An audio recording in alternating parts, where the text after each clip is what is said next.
Ya, putusannya kemarin itu kan 12 tahun, tuntutannya kan 13. Nah, begitu. Jadi tuntutannya 13, putusannya 12. Nah, kemarin. Denda itu kan 100 juta, kurungan 6 bulan. Nah, begitu. Jadi apa namanya? Saya pikir jangan apa yang paling penting bahwa sudah ada pelakunya. Bahwa meninggalnya almarhum Apliana Nona Ina ini bahwa ada pelakunya di situ. Adalah ada pendamping atau pengacara yang membantu dengan tulus dan ikhlas bagi kita. Sehingga hari ini kita boleh capai dari duka yang kita alami sampai dengan sukacita. Dan waktu dan kesempatan saya akan berikan kepada Pak Paul untuk menyampaikan yang berkaitan dari proses awal sampai terakhir, dan jika masih ada yang selanjutnya saya serahkan kepada Pak Paul. Waktu dan tempat saya silakan. Jadi baik, terima kasih banyak untuk waktu dan kesempatan yang boleh diberikan kepada saya untuk menyampaikan beberapa hal.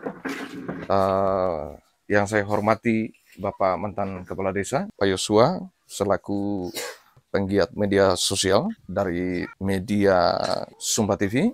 Yang saya hormati rekan setim kantor bantuan hukum Sumba. Yang saya hormati para saksi, dan yang saya kasihi keluarga korban, orang tua, saudara, kakak dari korban, dan singkatnya untuk kita semua yang hadir pada saat ini. Sebelumnya saya menyapa saudara dengan kata salam. Salam. Selamat siang. Selamat siang.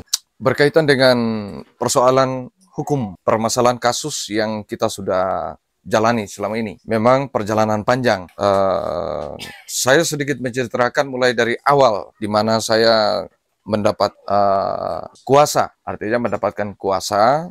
Kalau pengacara itu kalau tidak dikasih kuasa tidak bisa menangani perkara, begitu, atau mendampingi korban atau kliennya. Jadi memang pengacara itu harus diberikan kuasa dulu. Tetapi sebelumnya saya juga sudah mendapat informasi lebih baik lewat media sosial. Pak Yosua selalu memposting berkaitan dengan permasalahan ini, begitu. Dan ada media-media lain yang saya perhatikan.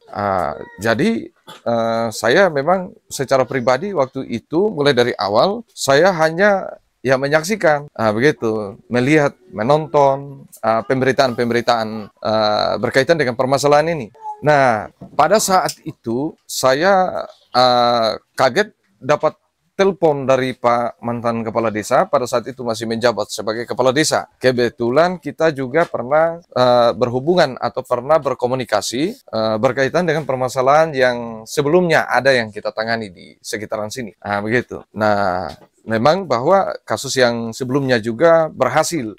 Kita pernah lakukan otopsi, kita pernah sampai bukan hanya awalnya masih mencari jejak. Jadi selama 2 tahun itu baru kita ketemu jasad dari korban ini. Dan makanya saya bilang sama Pak Kepala Desa, kalau mau cari jejak hewan yang hilang 1 minggu masih bisa dapat tidak? Pak Kepala Desa bilang, tidak mungkin. Tetapi bahwa memang itu perjuangan yang keras memang. Dengan berbagai macam kemampuan, kegiatan yang kita lakukan, sehingga sampai kita bisa ketemu. Nah, bersyukur pada saat itu Bapak Renci kebetulan ada kegiatan sedikit ke arah Tanah Riu, lalu kita komunikasi dengan masyarakat di sana, beliau komunikasi dan mendapat jejak itu. Nah, itu berkaitan dengan kasus sebelumnya. Nah, berkaitan kembali di kasus ini, beliau langsung telepon saya. Jadi beliau langsung telepon saya, sudah saya nyambung komunikasi. Nah, begitu. Sehingga pada saat itu saya bilang sama Pak mantan kepala desa,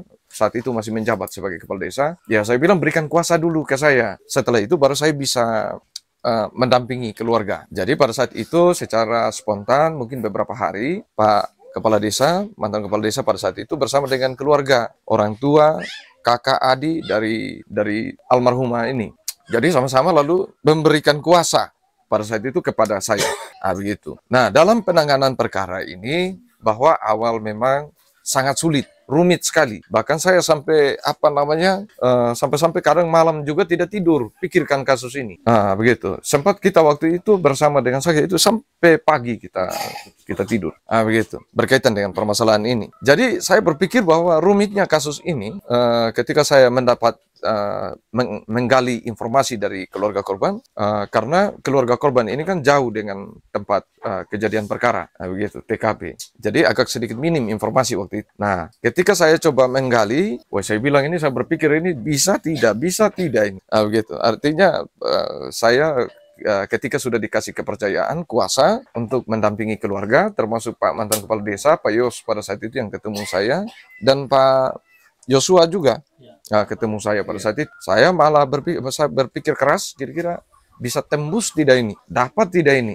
Begitu. Nah, kadang-kadang ini kan kita kadang-kadang salah kaprah bahwa persoalan hukum itu jika menangani kasus, yang paling penting itu adalah bukti. Begitu. Yang paling penting itu adalah bukti. Kalau tidak ada bukti, biar bolak-balik, guling-guling, banting kepala, banting tulang, tidak akan bisa. Nah, yang paling penting adalah bukti. Bahwa ketika saya diberikan kuasa, saya tidak menemukan bukti satupun. Begitu. Belum ada sama sekali, itu nol. Begitu. Artinya bahwa dalam penanganan perkara ini, tanpa bukti tidak mungkin kita bisa, penyidik pun otomatis pasti angkat tangan. Begitu. Oleh karena itu, pada saat itu saya minta kerjasama yang baik antara keluarga korban dan Bapak Desa pada saat itu, termasuk Pak Yosua. Mari kita sama-sama bekerja. Begitu. Artinya tanpa kerjasama, saya juga tidak mungkin mampu ini. Begitu. Ya, saya bersyukur saya ketemu dengan keluarga di sini yang betul-betul hanya mendengar pada satu arahan. Begitu. Satu arahan. Nasihat-nasihat saya bahwa semua mendengar. Kebiasaan kami kalau menangani kasus lain, kadang-kadang terpengaruh telinga kiri, telinga kanan mendengar. Nah, ini kadang-kadang rusaknya dalam penanganan perkara, misalnya pendampingan perkara, biasanya kami itu terjadi manakala terlalu banyak dengar ke kiri dan dengar ke kanan. Begitu. Tetapi keluarga ini saya salut, saya apresiasi. Ketika saya bilang sabar, ya tenang, kita jalani. Karena kita proses hukum ini tidak semudah membalik telapak tangan, tidak mudah. Karena kalau keluarga begitu sangat mendesak, lalu dengan berbagai macam informasi-informasi yang didapat secara liar, lalu menekan saya, otomatis saya juga tidak mungkin konsentrasi. Begitu. Tetapi saya bersyukur keluarga ini betul-betul mau mendengar, begitu, dengan sabar menanti atau mengikuti proses yang ada. Bahkan dalam perjalanan kasus ini kita juga dirundung dengan berbagai macam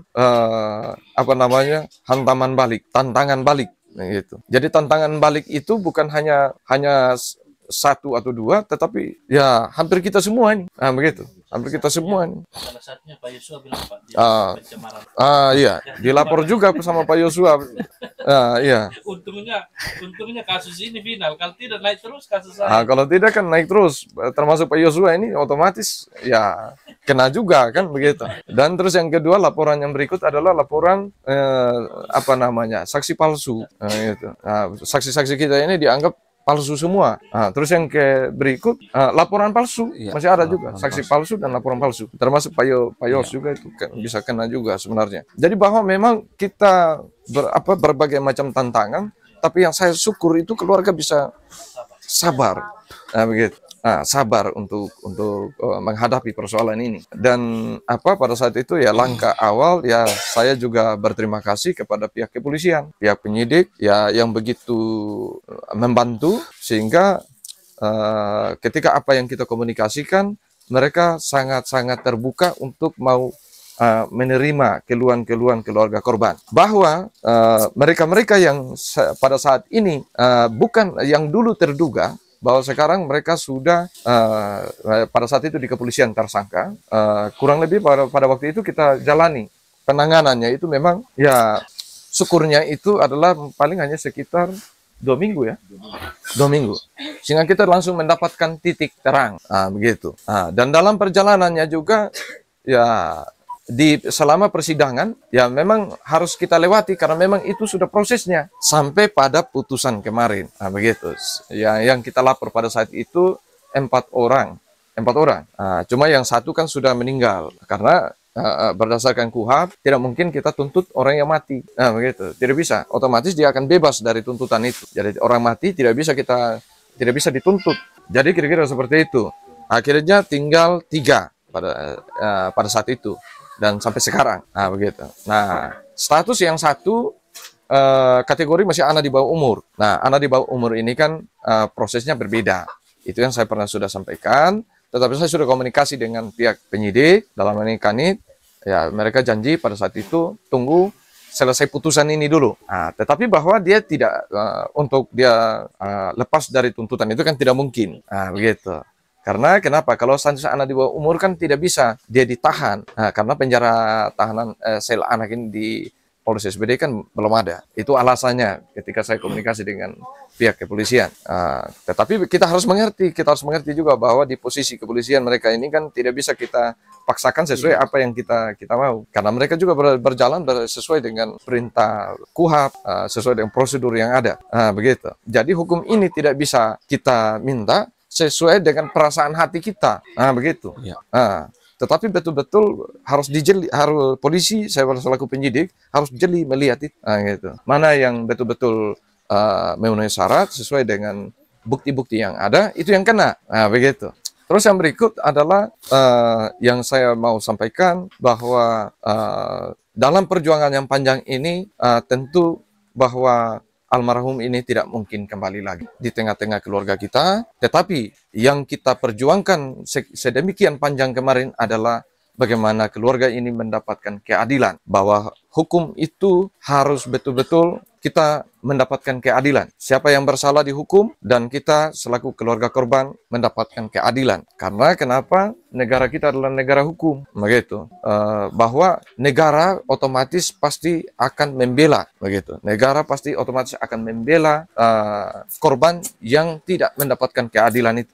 Oleh karena itu, bagaimana cara kita untuk mendapatkan keadilan. Untuk mendapatkan keadilan, Bapak Ibu, memang tidak mudah.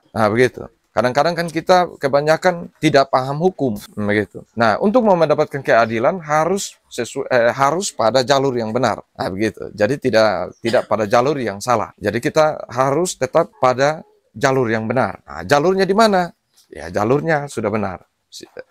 Lewat kepolisian, ya toh, menunjuk PH atau pengacara atau kuasa hukum, dan kita sama-sama bekerja sama, dan kita keadilan itu betul-betul kita dapatkan. Dan sempat pada waktu itu saya menerima kuasa di tempat ini, saya sudah sampaikan bahwa keadilan dan kebenaran itu pasti akan mencari jalannya sendiri. Karena ketika terang itu menyala, otomatis dia akan singkirkan yang gelap. Begitu. Dia akan singkirkan. Dan tidak ada kejahatan atau perbuatan kejahatan yang sempurna. Pasti ada dia punya cacatnya. Iya, tak? Misalnya dia lakukan satu kejahatan, ternyata dia lupa. Misalnya dia lupa kalau dia ada tinggal jejak kakinya. Begitu. Ini misalkan contoh. Begitu. Dengan demikian bahwa pada saat ini kita duduk sama-sama. Yang kita syukuri adalah bahwa kita sudah mendapatkan keadilan itu. Sedikit saya jelaskan berkaitan dengan banding. Banding itu jika sampai dari pihak